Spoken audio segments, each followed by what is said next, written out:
ना राधे राधे, कैसे हैं आप? कान्हा जी की कृपा से आप सब ठीक होंगे। राधे राधे। कल हमने कार्तिक मास के 9वें अध्याय का महात्म सुना था। आज हम कार्तिक मास का 10वां अध्याय शुरू करते हैं। कथा कुछ इस प्रकार है। श्री नारद जी बोले, ऐसा कहकर शंकर जी ने उस नेत्राग्नि को हाथ में लेकर खारे समुद्र में फेंक दिया और वह आग गंगा सागर के संगम में गिरी। उक्त स्थान पर गिरते ही वह अग्नि बालक रूप में परिणित हो गई तथा वह बालक रोने लगा। उस बालक के रोदन से संपूर्ण पृथ्वी बारंबार कांपने लगी। देवलोक आदि सत्यलोक तब तब सब लोकों के निवासी बधिर हो गए। इस शब्द को सुनकर चकित होकर ब्रह्मा जी भी वहां गए कि यह क्या है। वहां जाकर ब्रह्मा जी ने समुद्र के तट पर एक बालक देखा।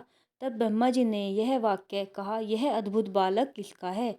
ब्रह्मा को आया हुआ देखकर तथा उनकी वाणी सुनकर समुद्र ने हाथ जोड़कर नतमस्तक हो प्रणाम कर उस बच्चे को ब्रह्मा जी के अंक में रख दिया और कहने लगा कि हे ब्राह्मण, यह लड़का गंगा सागर के संगम में उत्पन्न हुआ मेरा बालक है। हे जग के जन्मदाता, इस लड़के का जात कर्मादि संस्कार आप ही कीजिए। नारद जी ने कहा, समुद्र इस प्रकार कह ही रहा था कि समुद्र का बेटा ब्रह्मा जी की दाढ़ी पकड़कर बारंबार झकझोरने लगा। उस कारण ब्रह्मा जी के नेत्रों में आंसू भर आए। किसी प्रकार ब्रह्मा जी ने अपनी दाढ़ी छुड़ाकर समुद्र से कहा कि इसने मेरे नेत्रों में आंसू बाहर निकाल दिए हैं, अतः इसका नाम जलंधर होगा तथा जहाँ से इसकी उत्पत्ति हुई है वहीं से इसकी मृत्यु होगी।